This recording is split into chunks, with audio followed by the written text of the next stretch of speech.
Salmo 150.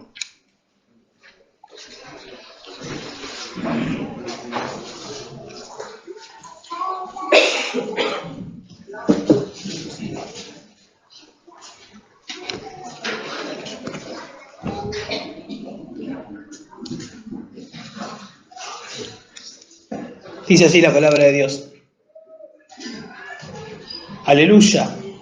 Alabad a Dios en su santuario, alabadle en su majestuoso firmamento, alabadle por sus hechos poderosos, alabadle según la excelencia de su grandeza, alabadle con sonido de trompeta, alabadle con arpa y lira, alabadle con pandero y danza, alabadle con instrumentos de cuerda y flauta, alabadle con címbalos sonoros, alabadle con címbalos resonantes. Todo lo que respira, alabe al Señor. Aleluya. Salmo 150, el último. Eso nos ayuda a ver que hay 150 salmos en la Biblia.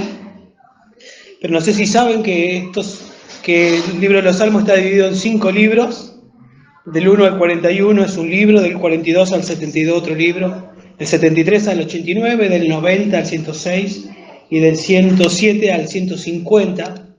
Y cada uno de estos libros termina con una doxología.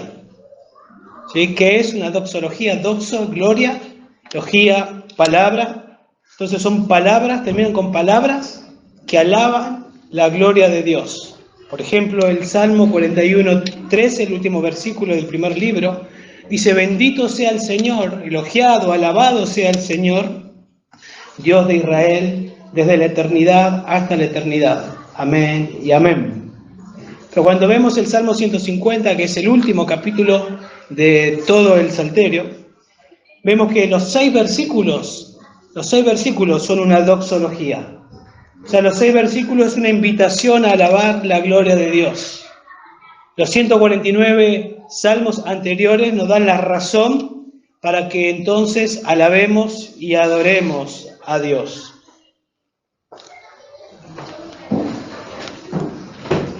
¿Está abierto? El libro de los Salmos, ustedes saben, es un libro de canciones, de oraciones, y el propósito es enseñarnos a nosotros a orar, a alabar, a adorar a Dios de una manera apropiada. Eso es el propósito del libro de los Salmos. Y más de una vez nos hemos preguntado, y por eso leímos también el Salmo 1 y el Salmo 2, ¿por qué, si es un libro de canciones que nos enseña a orar, es el Salterio, por qué no comienza el Salmo 1 siendo el Salmo que tenemos ahora, que es una invitación, los 6 versículos, a alabar y a adorar a Dios?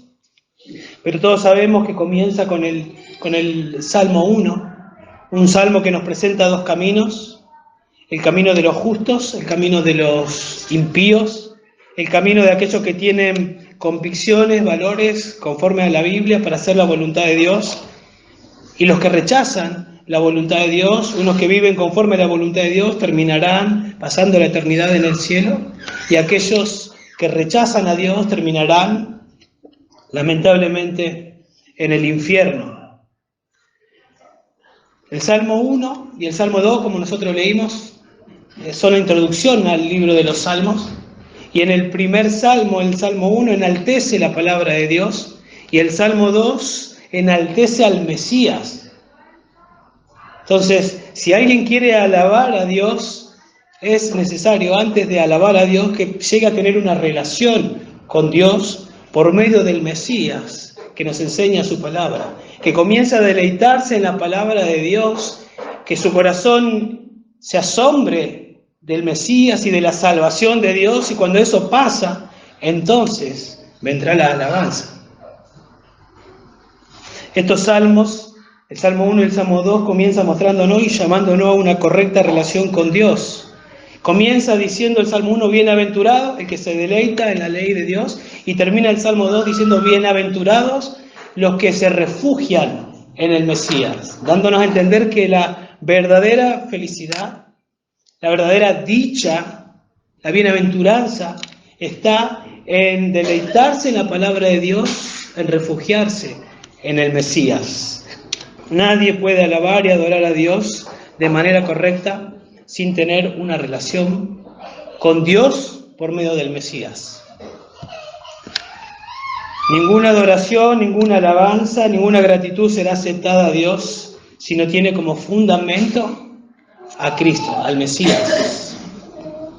Entonces podemos decir que el Salmo 150 es una invitación a adorar a Dios, y para hacerlo es necesario haber entendido Salmo 1 y Salmo 2, estar en una correcta relación con Dios. Y el resultado de eso, como dijimos, va a ser que podemos adorar a Dios en espíritu y en verdad. En espíritu internamente, porque estamos bien con Dios por medio del Mesías, y en verdad deleitándonos en la palabra de Dios, como nos dice el Salmo 1.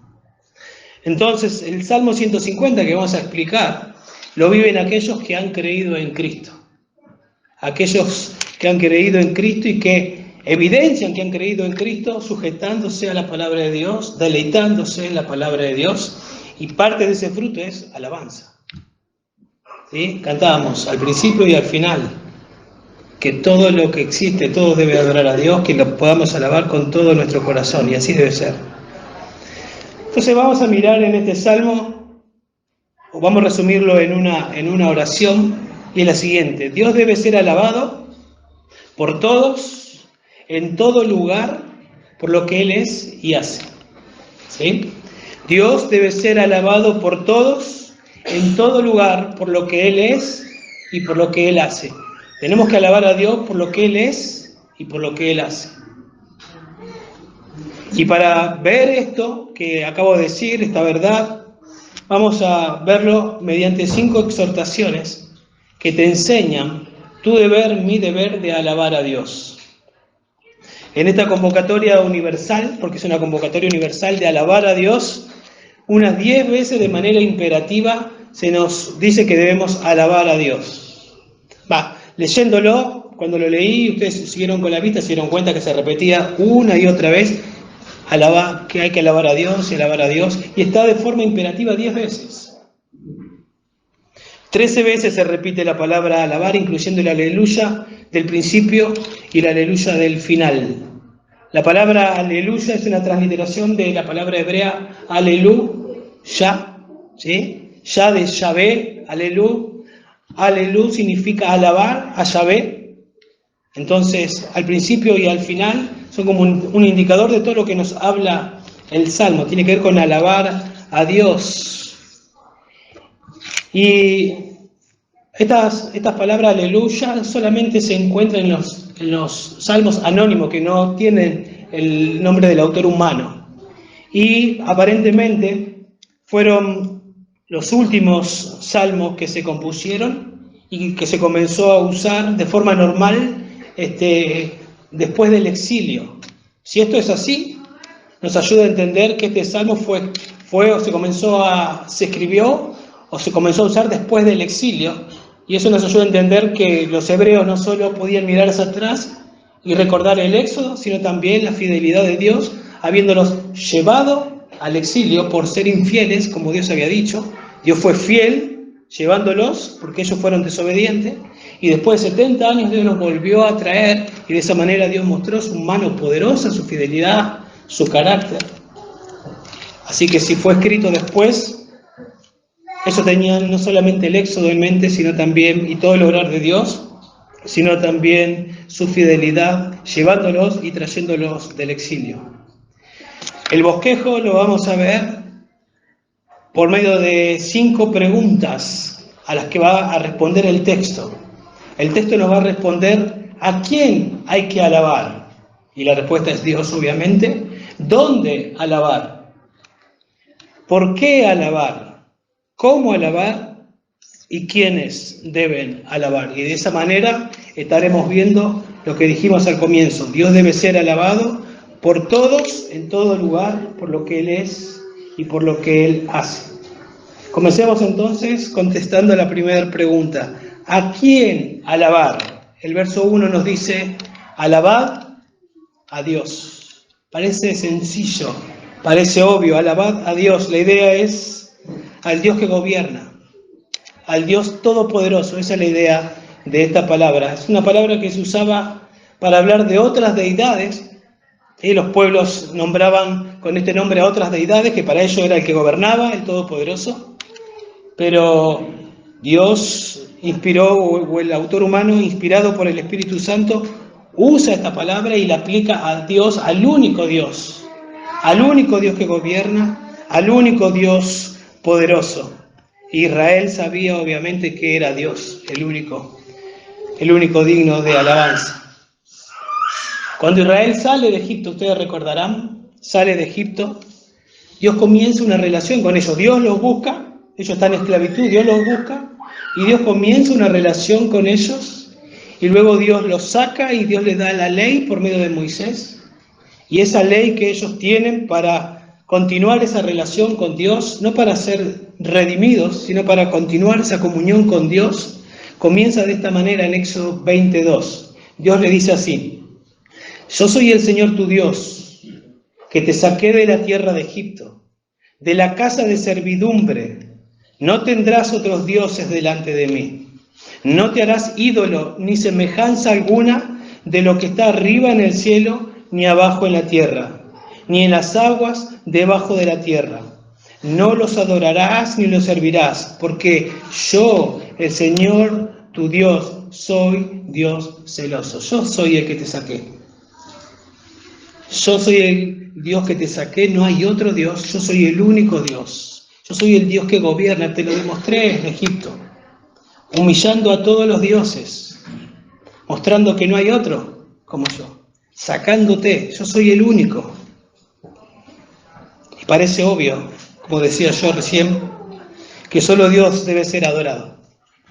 Pero todos sabemos, si hemos leído la Escritura, la mayoría creo que acá estamos familiarizados, que Israel una y otra vez se olvidó de Dios.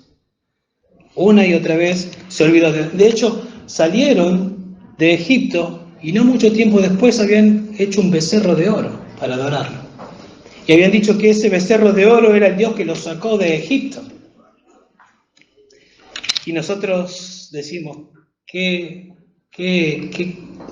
desagradecidos. Pero no somos muy diferentes. No somos muy diferentes a ellos. El reformador Calvino dijo que el corazón humano es una fábrica de ídolos, apuntando al corazón como la fuente de donde salen los ídolos. Un ídolo, podemos decir, es cuando el corazón humano estima o valora algo o a alguien por encima de Dios. Cuando valoramos y estimamos a algo o a alguien por encima de Dios, eso es idolatría. En Romanos 1:23 nos dice que el hombre cambió la gloria de Dios por la gloria de la criatura, por cosas hechas por el hombre.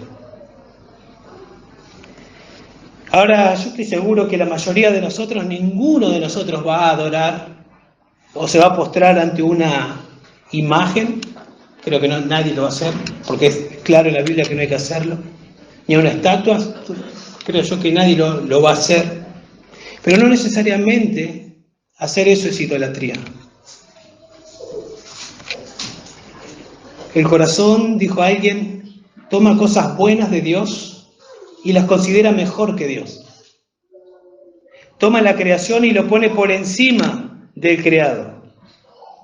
Por eso decimos que un ídolo es cuando una cosa buena, tal vez, dada por Dios, dejando afuera el pecado, ¿no? Porque también podemos hacer ídolos del pecado. Cosas buenas, dadas por Dios, la podemos tomar y hacer de eso bueno nuestro ídolo y estimarlo como más importante que Dios.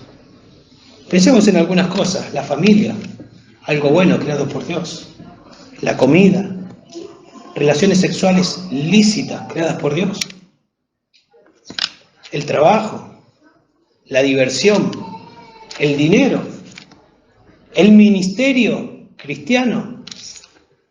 Cosas buenas que nosotros debemos disfrutarlas, deben llegar a ser un medio, todas esas cosas y otras, un medio para glorificar a Dios. Nosotros no lo hacemos un medio, sino la meta. Y pensamos que eso es lo que necesitamos para ser felices, para estar satisfechos, para estar completos. Y cuando eso pasa, eso es idolatría. ¿Se dan cuenta que no es tan sencillo alabar a Dios y que todos estamos ahí?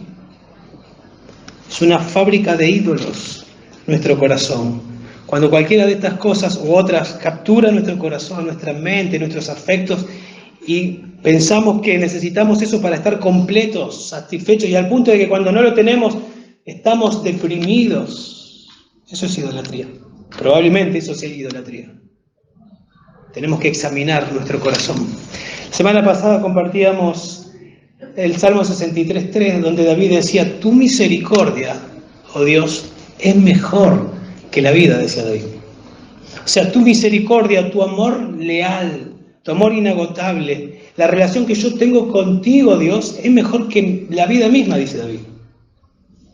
Ahí hay un corazón satisfecho en Dios. Un corazón sin ídolos, por lo menos en ese momento. En Hechos 20:24, Pablo dice: no estimo preciosa mi vida para mí mismo. ¿Sí? No es que era un masoquista o que buscaba morir o que lo maten. Pero él dice: no estimo mi vida preciosa para mí mismo, con tal de que acabe mi carrera, la vida cristiana, con gozo. Y el ministerio que recibí del Señor Jesús. Yo quiero vivir la vida cristiana conforme a lo que Dios espera de mí, dice Pablo, y quiero hacer el ministerio que Él me dio. Dios está primero en mi vida. Ni siquiera el ministerio era un medio para servir y glorificar a Dios. A Martin Lloyd-Jones, y lo que quiero decir ahora es transmitir la idea, porque no recuerdo palabras textuales. En un momento, bueno, para que no conocen a Martin Lloyd-Jones, un predicador, un gran predicador, ya está con el Señor. En un momento estaba en cama, dejó de predicar, y alguien le dijo: ¿cómo quería entender, pobre? O qué frustración no poder predicar, no poder seguir haciendo el ministerio. A lo que este hombre respondió que su gozo era el Señor. Su gozo, su Dios no era la predicación, su Dios es Dios. Y cuando estaba en el púlpito estaba sirviendo a su Dios, y ahora ese Dios dijo que tenía que estar en la cama y ese Dios seguía estando con él.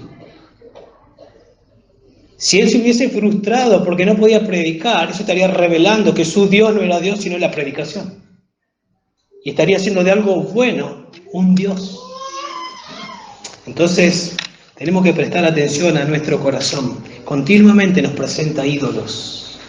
Continuamente hay una lucha en nuestro interior. Entonces me tengo que preguntar: ¿estoy adorando a Dios? ¿Él es mi todo? Tengo que entender lo que dice Colosenses 2:10, que hace un tiempo lo hemos predicado. Estamos completos en Cristo Jesús. ¿Qué significa que estamos completos en Cristo Jesús? Que tenemos todos los recursos necesarios en Cristo para vivir la vida cristiana. Todo lo que yo necesito lo tengo en Cristo. Cristo me ha dado la bendición de tener una familia. En algún momento tal vez no la tenga, pero Cristo va a seguir estando. Me ha dado la bendición de tener una iglesia, que en algún momento tal vez no esté más, pero Cristo va a seguir estando. Entonces, siempre el soberano nos va a dar cosas para que las disfrutemos, y cuando no las tengamos, Él siempre va a estar y siempre Él va a ser suficiente. Y tener eso en claro nos ayuda a que sea Dios a quien alabamos y no hacernos ídolos en el corazón. La palabra alabar, para seguir adelante, vamos a definirla. Alabar es ensalzar la grandeza y o las obras de la deidad como un acto de adoración. Eso es alabar, ensalzar la grandeza y o las obras en este caso de Dios, del único Dios, como un acto de adoración. La palabra alabar, halal, se usa 160 veces en el Antiguo Testamento, y la primera vez que se usa para hablar ahí en Génesis 12:15, cuando los ministros de Faraón vieron la belleza de Sara, ¿se acuerdan? Y la llevaron al palacio porque quedaron asombrados de la belleza de Sara. Después se habla de la belleza de Absalón también, pero generalmente se habla esa palabra para hablar de la belleza de Dios. Y cuando se habla de la belleza de Dios o alabar a Dios, porque podemos alabar a personas. Pero cuando se habla de alabar a Dios, esa alabanza ya llega a ser adoración. No así cuando se habla de personas. Yo puedo alabar a una persona por lo que es, por sus cualidades, pero esas cualidades que yo alabo llegan a ser un medio para llegarme a Dios y decir, wow, Dios, lo que hiciste con este hombre, con esta mujer, cómo lo capacitaste. Y termino glorificando ¿a quién? Al dador de esas actitudes. Pero cuando hablamos de alabar a Dios, alabamos a Dios por lo que Él es en sí mismo, por lo que Él es y lo que Él hace. Él no lo recibe del otro lado, Él es la fuente. Y entonces se convierte en adoración. Entonces la alabanza a Dios es el resultado de estar asombrado de Dios. La alabanza a Dios no es solo venir y cantar como lo hicimos, sino cantar desde el corazón, porque estamos asombrados de la belleza de Dios. Y la alabanza incluye alegría, incluye júbilo, incluye celebrar. Por lo tanto, este llamado es un llamado a estar satisfechos en Dios. Es un llamado a estar satisfechos en Dios, a estar disfrutando de Dios. El Salmo 73, 25, el salmista dice, ¿a quién tengo yo en los cielos sino a ti? Y fuera de ti nada deseo en la tierra. Ese es un hombre satisfecho en Dios. No es que no le importa nada, es que su prioridad y su satisfacción y todo lo que necesita está en Dios. Este es el Salmo 73, 25, ustedes recordarán. Antes de estas palabras, él dice que él estaba teniendo autocompasión de él. Se estaba mirando mucho a sí mismo, estaba desenfocado, no estaba satisfecho en Dios, miraba el impío y la prosperidad de los impíos y decía, ¿por qué Dios no me trata así a mí? ¿Por qué ellos prosperan? Hasta que entró al santuario, dice, entró a tener comunión con Dios, entró a tener relación con Dios, y entonces entendió el camino de los impíos. Y entonces entendió que lo mejor que él tenía era a Dios y estar satisfecho en Dios. Y él dice estas palabras. Y entonces, de no estar adorando porque estaba desenfocado, pasó a adorar. Cuando se enfocó y entendió y puso a Dios en primer lugar y se sacó a él del medio de tener autocompasión y por qué yo, y yo, y yo.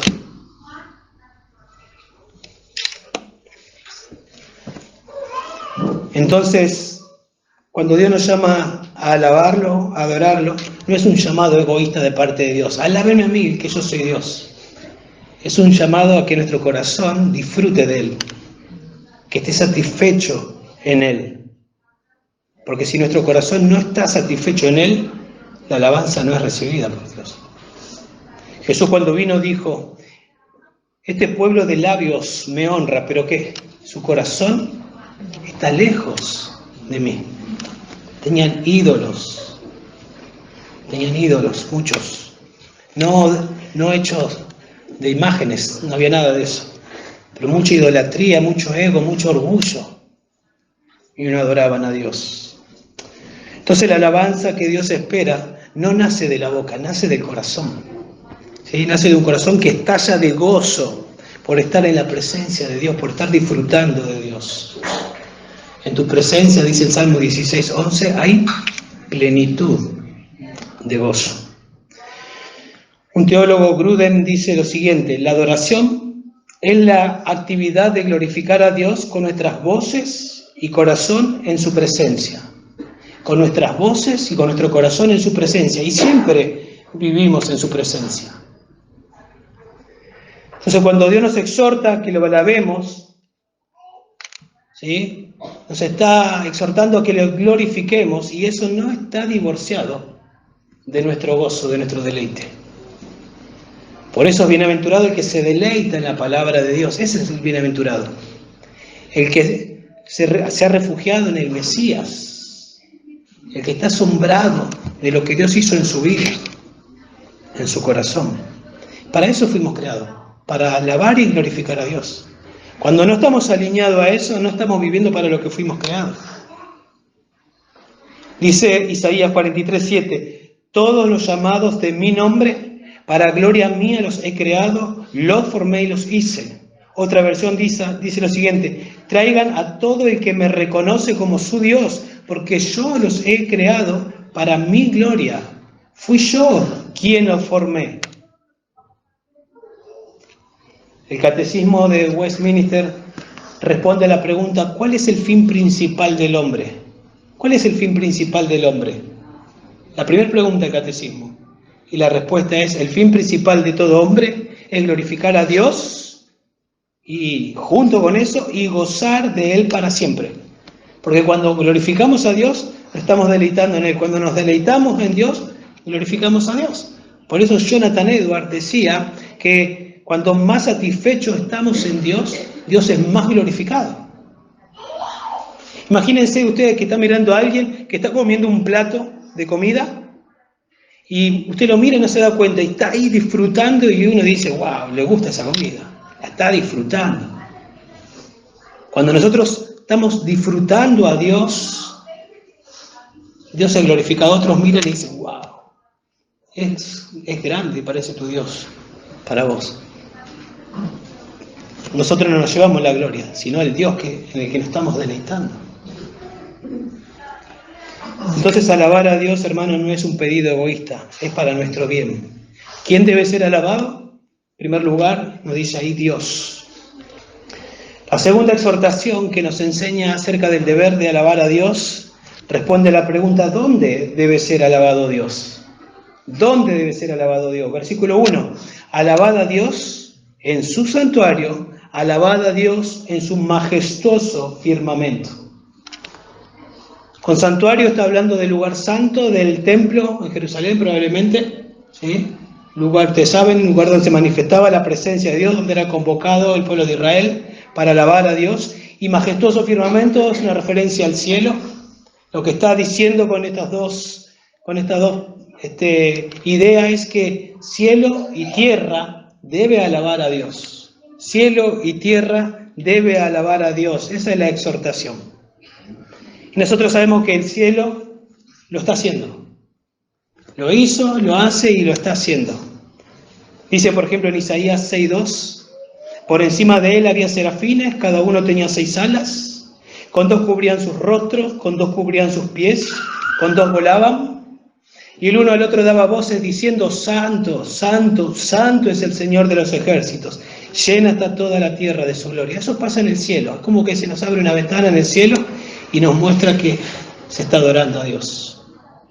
En Apocalipsis 4:8, futuro, pero nos deja ver también el cielo, y nos dice: los 4 seres vivientes, cada uno de ellos con 6 alas, estaban llenos de ojos alrededor y por dentro, día y noche no cesaban de decir: santo, santo, santo es el Señor, Dios, el Todopoderoso, el que era, el que es y el que ha de venir. Apocalipsis 5:11 dice lo mismo. O sea, si hay algo que se hace, que se está haciendo y que se hará en el cielo y que haremos nosotros en el cielo, es alabar a Dios. Imagínense ustedes que alabamos a Dios acá con este cuerpo que luchamos con el pecado, con la idolatría, como explicamos recién. Imagínense sin pecado en el cielo, viendo al Cordero que fue inmolado. O sea, ni nos entra en la cabeza lo que va a hacer eso. Pero que le vamos a alabar y que va a brotar de nuestro corazón alabanza, sin dudas. Sin dudas. Al comienzo, también fue así en la tierra. Piensen un poquito en Adán y Eva. Sin pecado, Adán, viendo toda la creación y todo lo creado no se lo atribuía a la Pachamama, no había pecado. Veía la creación, todavía no había sido maldecida la tierra. Imagínense, es bella, así, después de la caída, imagínense antes. Y miraban y su mente iba continuamente como: wow, lo que hizo Dios. Wow. Imagínense a Adán cuando le ponía los nombres a los animales.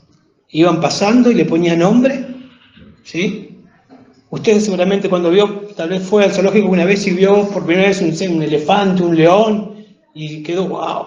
Imagínense él por primera vez, ponerle nombre y atribuírselo a Dios, continuamente, a Dios. Y de repente no encuentra ayuda idónea para él. y Dios lo duerme, hace una cirugía y cuando se despierta tiene una mujer bella para él, ayuda idónea. Habrá dicho, wow, ¿no? Pero después de Génesis 3, todo cambió. Ellos salen, se esconden, y Dios sale a buscarlos y los confronta. Y cuando Dios los confronta, ¿qué? Comieron del árbol que les dije que no tenían que comer. No salió alabanza, salió queja. Adán dijo, la mujer que me diste. Vos tuviste la culpa, Dios. Mirá lo que me diste. ¿Se dan cuenta? El pecado lo arruinó. Y la Biblia dice que por este hombre entró el pecado y por el pecado la muerte, por cuanto todos pecamos, todos estamos cortados por la misma tijera. Por eso recién hablamos de una fábrica de ídolos en nuestro corazón. Nosotros cambiamos la gloria de Dios por la gloria del hombre, por eso fue necesario un segundo Adán, ese segundo Adán que habla el Salmo 2, el Mesías que en aquel tiempo decía que iba a venir, que nosotros ahora sabemos que ya vino, que es Cristo, y que Él vino a buscar y a salvar lo que se había perdido. Adoradores que dejaron de adorar a Dios para adorar a la criatura, que van camino al infierno. Dios se humanó y vino a buscar y a salvar lo que se había perdido. Jesús dijo que Él es el camino, la verdad y la vida para llegar al Padre, que nadie puede tener una relación con el Padre si no es por medio de Cristo, que murió en la cruz para pagar los pecados de aquellos que en arrepentimiento y fe vienen a Él.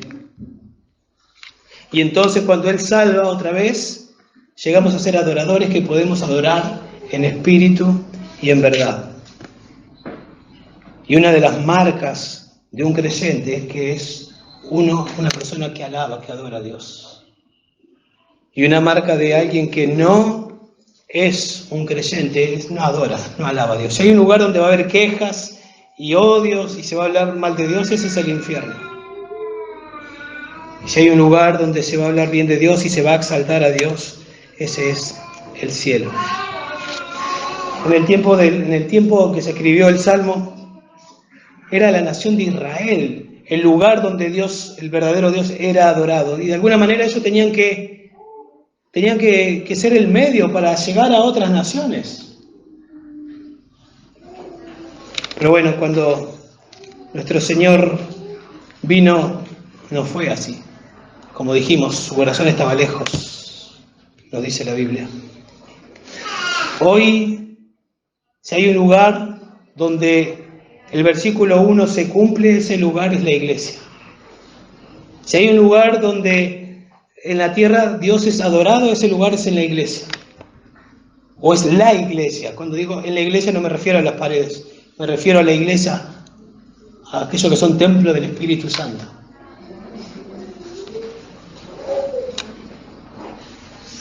Y el Señor vino, nos buscó cuando no le buscábamos, nos salvó y ahora nos llevó al plan original, podemos decir. Ahora podemos adorar a Dios en espíritu y en verdad, y nos dejó un encargo.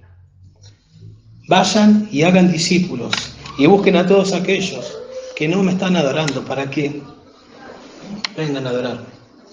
Vayan y predíquenles el Evangelio. Entonces podemos preguntarnos antes de avanzar, ¿alabás a Dios? Parece una pregunta obvia, pero estamos viendo que no es tan obvia. ¿Es tu deseo que Dios sea alabado?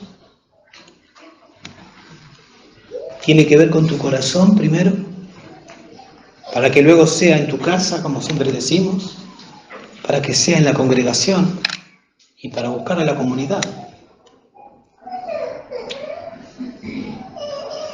La tercera exhortación que nos enseña nuestro deber de alabar a Dios responde a la pregunta, ¿por qué debe ser alabado Dios? ¿Por qué debe ser alabado Dios? Y ahí dice el verso 2, alabadle por sus hechos poderosos, alabadle según la excelencia de su grandeza. Dos razones nos da, y creo que esta es la esencia del Salmo. Si entendemos esto y hacemos esto, creo que lo tenemos como principio en nuestra mente, en nuestro corazón, va a mejorar nuestra alabanza y nuestra adoración a Dios.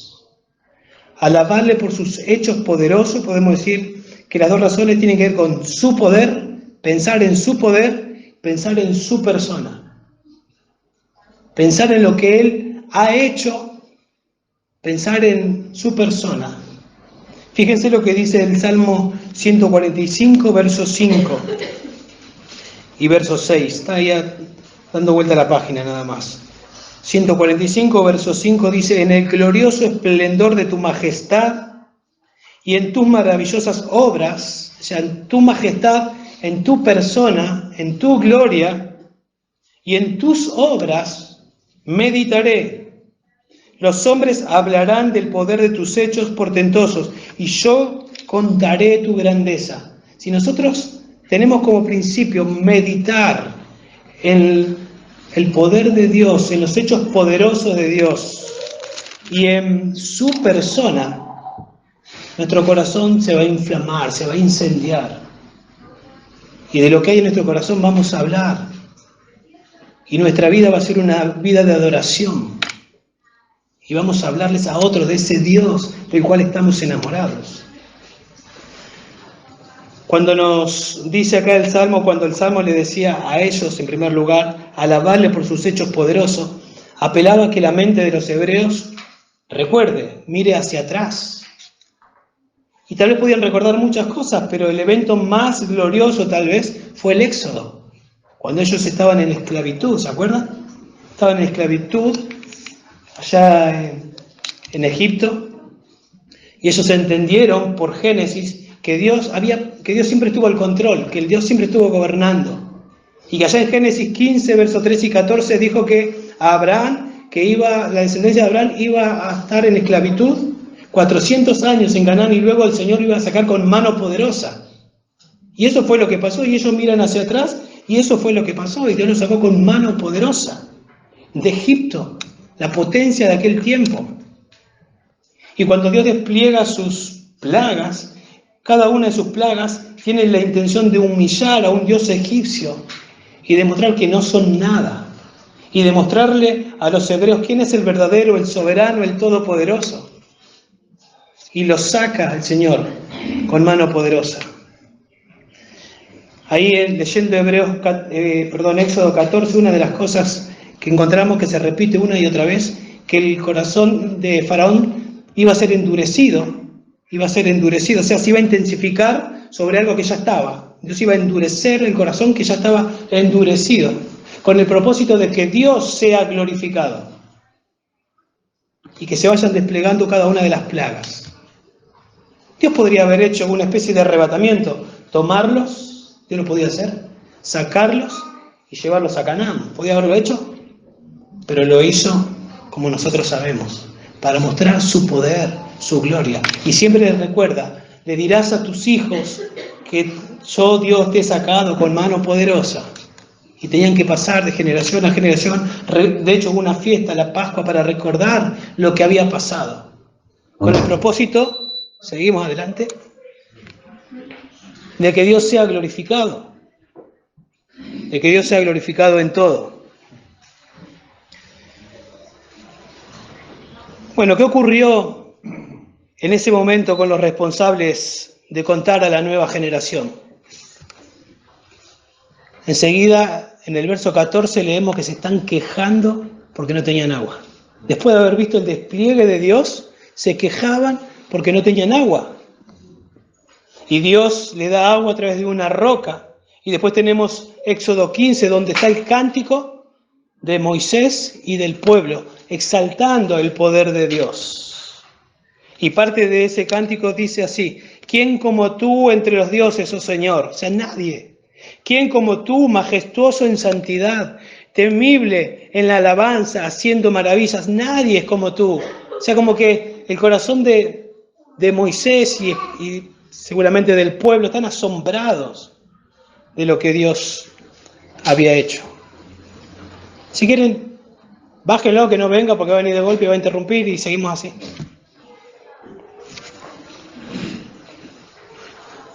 Y al avanzar en la lectura,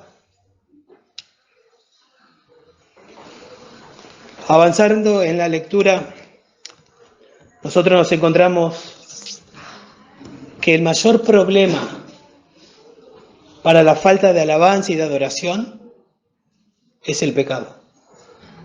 Cuando se quejaron, no adoraron a Dios. El gran obstáculo para alabar a Dios es el pecado, y eso también nos llama a examinarnos a nosotros.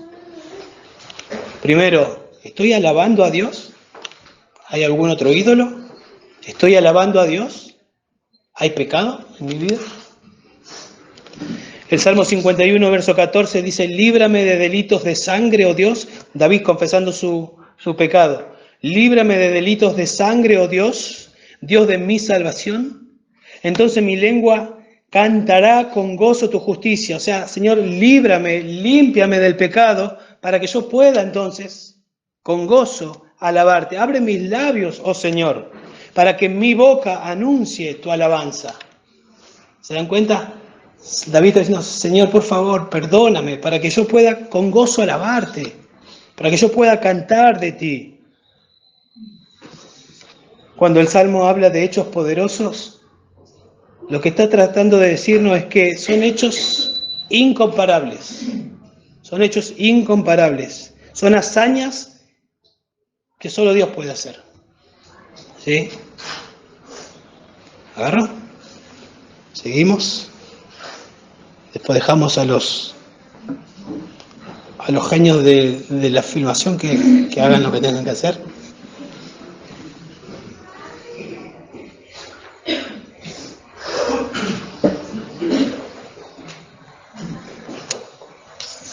Entonces nosotros miramos en las Escrituras para atrás, repasando lo que Dios hizo en el Éxodo y decimos, wow, lo queremos de todo corazón.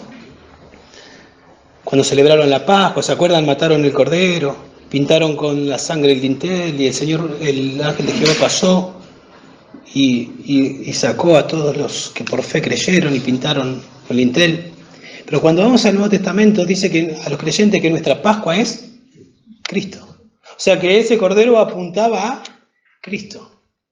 Y Cristo vino. Y Cristo fue a esa cruz, como todos sabemos. Y cargó el pecado de todos aquellos que iban a creer. Y pagó todas nuestras deudas, consumado es, y resucitó al tercer día. Y nos salvó. ¿Hay algo más glorioso que pueda experimentar un ser humano? ¿Hay algo más glorioso que eso? La Biblia dice que éramos esclavos del pecado, que éramos hijos del diablo, que nuestro destino era el infierno, que no reaccionábamos a Dios.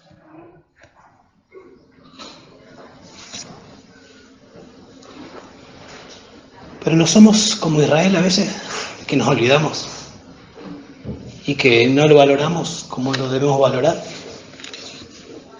Y que hasta lo decimos muchas veces sin asombrarnos como algo que hasta pensamos que lo merecíamos. La noche antes de ir a la cruz, nuestro Señor transforma la Pascua en cena y nos deja los símbolos para que recordemos aquello que Él hizo en la cruz a nuestro favor. Dios en Cristo, solamente algunas cosas. Te perdonó, te justificó, te redimió, te libró, te reconcilió, te vivificó, te trasladó del reino de Satanás al reino de su amado Hijo. Y cuando Dios, el que gobierna, el Todopoderoso, diga, acá termina la vida de Diego, acá termina la vida tuya, te llevará para Él, para estar con Él para siempre. Eso es asombroso. Eso es asombroso. Pero nos parece, perdonar pecados, parece algo sencillo. ¿Sí? Parece algo sencillo. Miqueas 7:18 dice, ¿qué Dios hay como tú, que perdonas la iniquidad y pasa por alto la rebeldía del remanente de tu heredad? ¿Qué Dios? Como que está asombrado, ¿qué Dios puede hacerlo? No hay ninguno. Nosotros conocemos al Dios que perdona pecados.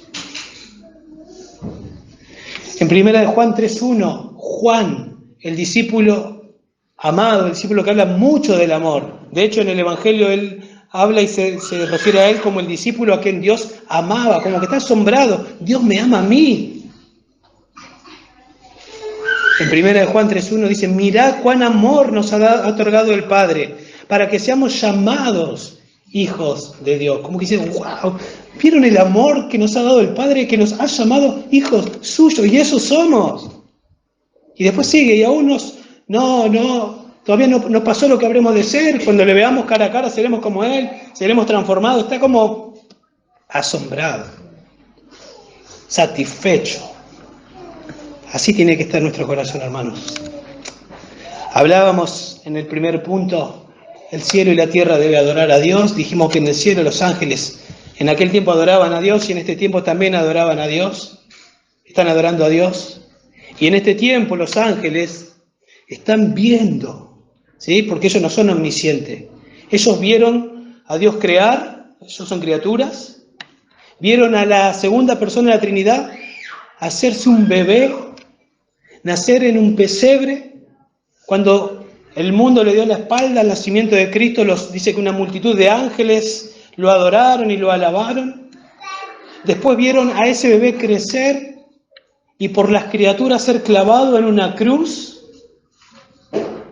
Y también lo vieron resucitar y ascender y ser glorificado otra vez en el cielo. Nos dice allí en el misterio de la piedad, en primera de Timoteo 3, verso 16, hablando del misterio de la piedad, Cristo fue manifestado en carne, se humanó, vivificado en espíritu, resucitado por el espíritu, y dice, visto por los ángeles.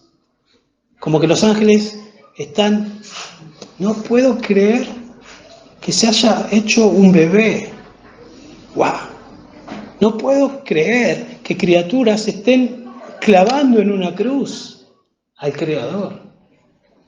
Y que todo eso esté pasando para que esas criaturas puedan ser redimidas. Los ángeles, dice en 1 Pedro 1:12, que anhelan mirar cuando un pecador se arrepiente. O sea, ellos no pueden predicar el Evangelio. Nosotros lo tenemos que predicar. ¿Se imaginan si ellos pudiesen predicar el Evangelio? Con el asombro que tienen saldrían a contarles a todos. Bueno, tenemos que aprender de ellos.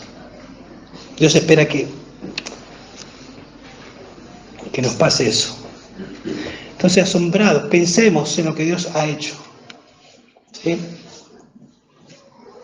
En lo que ha hecho en tu vida. Y preguntarte, otra vez, ¿hay algo más grande que haya hecho Dios en la vida de un ser humano? Se predica a veces sanidades y nosotros sabemos que mucho de eso no es verdad. ¿Que Dios puede sanar? Claro que sí. Pero ¿hay algo más grande que la salvación de un alma? ¿Has experimentado el mayor hecho poderoso de parte de Dios en tu vida? ¿Te has salvado? ¿Sos una nueva criatura? ¿Hay un antes y un después en tu vida? Somos exhortados a alabarlo por su poder y también por su persona, dice acá. El Salmo 145:3 dice, grande es el Señor, digno de ser alabado en gran manera, y su grandeza es inescrutable, o sea, como su grandeza es profunda, infinita, incontable, podríamos decir. Como que no alcanzan las palabras de nuestro vocabulario para decir lo grande que es Dios. La muchedumbre de su grandeza, creo que dice Reina Valera. O sea, ponen palabras para que, wow, Dios es muy grande. Y cuando Dios despliega su poder, como hablamos, también se deja ver su carácter. El pueblo de Israel pudo ver la ira de Dios trayendo juicio sobre los dioses y sobre los egipcios. Pudo ver la santidad de Dios al sacarlos, pero a darle un tabernáculo, ofrenda y diciéndole de qué manera debían acercarse, y cuando no lo hacían, cayó la ira sobre 2 personas. Ellos pudieron conocer la fidelidad de Dios porque en 40 años, caminando en el desierto, no les faltó comida, no les faltó vestido. Pudieron ver el amor de Dios, la misericordia de Dios, porque Dios los buscó cuando no lo merecían, por amor. No porque seas algo, no porque haya algo bueno en vos, sino por mi amor lo hizo. Y cuando pensamos en nosotros, ¿es diferente? ¿Es diferente? Pensar y conocer la persona de Dios nos afecta a nuestra vida, como vimos el domingo pasado, y afecta nuestra alabanza, sin dudas. Tozer dice lo siguiente: lo que viene a nuestra mente cuando pensamos de Dios, cuando pensamos en Dios, es lo más importante de nosotros. La realidad más portentosa acerca de cualquier ser humano no es lo que él pueda decir o hacer en un momento dado, sino la forma en que concibe a Dios en lo más profundo de su corazón. Si nosotros conocemos al Dios que se reveló en la Biblia y lo vamos conociendo, eso va a afectar nuestro corazón. Y va a afectar de muchas maneras. Una de ellas es que vamos a alabar a Dios. Vamos a adorar al Dios misericordioso, al Dios omnisciente, al Dios santo, al Dios todopoderoso. O sea, es muy grande Dios. Y lo conocemos poco. Esa es la realidad. Lo conocemos poco. Y somos llamados a conocer a Dios. A conocerlo para salvación, obviamente, y una vez salvo como Pablo, a conocerlo más y más. Pablo decía, una vez salvo, todas las cosas le estimo como pérdida por el incomparable valor, o sea, no hay valor, incomparable valor de conocer a Cristo Jesús, mi Señor. Quería conocer más del carácter de Cristo, como que cada día estaba más asombrado de Dios. Y entonces entendemos cómo puede ser que este hombre, con Sila, en el fondo de un calabozo, no sabiendo si lo iban a matar, alababa a Dios. ¿Por qué? Porque podía hacer lo que nosotros podemos hacer, meditar en su poder y en su persona, y que nuestro corazón se inflame, y cantar y alabar a Dios en la situación que estemos. ¿Cómo debe ser alabado Dios? Verso 3 y verso 5. Vamos un poquito más rápido. Alabad, y ahí nombra con sonido de trompeta, arpa, lira, etc. También nombra la danza. Todo eso tiene que ver con la cultura. Aparentemente los instrumentos es una posibilidad que aparecían, tal vez, y comenzaban a sonar en ese orden, puede ser. Pero no nos está enseñando que no se puede alabar sin instrumentos. Porque si no, Pablo y Silas, yo imagino que no tenían instrumentos. No podrían haber alabado a Dios. O sea, la meta del instrumento, ¿sí?, no es ni el instrumento ni el que toca el instrumento. No es la meta. La meta siempre, lo que más importa, ¿quién es? Dios. Un medio para servir y alabar a Dios. Simplemente eso. El objetivo de los instrumentos es apoyar el canto centrado en Dios. O sea, lo que me importa es la letra que exalta a Dios. Por lo tanto, eso ya me da un principio, que el instrumento sirva, me ayude, que las voces ayuden, las voces con micrófono ayuden, para que lo que resalte sea la letra que exalta al Dios que queremos adorar y alabar. Bob Kuflin dice: Dios no tuvo la intención de que la música reemplace ni debilite la palabra. Él nos dio la música, instrumentos para servir a la palabra. Cuando esta relación es entendida y aplicada, la música es transformada en un don poderoso que complementa y apoya. Entonces, creo que entendemos, los instrumentos son una bendición. ¿Sí? Si Dios te da la capacidad de tocar un instrumento, es una bendición. Con un corazón bien enfocado y alabando a Dios y disfrutando a Dios, ese instrumento va a ser bien tocado. Porque no vas a buscarse del centro, sino tocar de tal manera que Dios sea el centro. Y si sabes, te animo a que tengas una entrevista con Nicolás. La quinta exhortación, la última. ¿Quiénes deben alabar a Dios? Ahí dice: todo lo que respira. Alabe al Señor. Aleluya. Todo lo que respira. Nosotros sabemos que lamentablemente no todo lo que respira, hablando del ser humano, alaba a Dios. Como dijimos, el pecado nos lleva a cambiar la gloria de Dios por la gloria del hombre, pero también sabemos que el Evangelio es poder de Dios para traernos y reventar las cadenas del pecado y traernos a libertad, llevar nuestra mente cautiva a Cristo y otra vez poder adorar a Dios. En el tiempo de Israel tenía ese gran privilegio. Hoy la Iglesia tiene el privilegio de alabar a Dios.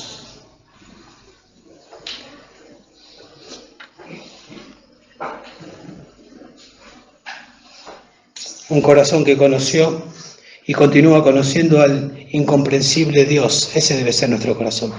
Un corazón que alaba a Dios. Un corazón que conoció y continúa conociendo al incomprensible Dios. Me refiero a un Dios que estamos conociendo y nunca terminamos. Y que siempre nos está asombrando. De eso se trata. Y mientras estamos conociendo a Dios y deleitándonos en Dios y pensando en su poder y en su persona, y nuestro corazón se está cautivando, alabamos a Dios y también proclamamos el Evangelio a los que no están adorando a Dios. Que nuestro corazón sea como el de Pablo, que cuando pasaba por Atenas, su corazón se enardecía porque estaban adorando cualquier cosa menos a Dios. Y le dolía tanto que se paró y comenzó a predicar el Evangelio para que dejen de adorar ídolos, para que dejen de ir camino al infierno y para que se vuelvan a Dios. Entonces Dios y solo Dios debe ser adorado. Dios debe ser adorado en el cielo y en la tierra. Dios debe ser alabado o adorado por su poder y su persona. Y dije que ahí creo que está la clave. Pensar, meditar, y aunque se lleve eso a su casa, pensar y meditar en su poder y en su persona. Como principio, piense en el poder de Dios y en su persona. Eso va a inflar su corazón. Dios debe ser alabado, también vimos, con instrumentos que exalten la letra teocéntrica. Dios debe ser alabado por todo lo que respira. Vamos a orar. Padre, te damos gracias, Señor, por tu palabra. Gracias por recordarnos una vez más que debemos adorarte, que debemos alabarte. Dios, hay infinitas razones para hacerlo. Pero la verdad que muchas veces nuestra mente, nuestro corazón se desvía y piensa en otras cosas, y nuestra mente se centra en problemas y nos ponemos ansiosos y terminamos pecando, siendo incrédulos, y en esos momentos no te adoramos. Perdónanos, Dios, por eso. Y ayúdanos a tener una mente que piensa más en tu poder, Dios, en tu poder que vemos en las Escrituras, pero en tu poder también en nuestra vida, salvándonos, santificándonos, cambiándonos, la vida de nuestros hermanos. Aún nos das el privilegio de ver personas que son salvadas y transformadas. No queremos acostumbrarnos, Dios. No queremos acostumbrarnos. Ayúdanos, por favor, a que te podamos adorar en espíritu y en verdad. Te lo rogamos, Señor, y te lo pedimos en el nombre de Jesús. Amén. Amén.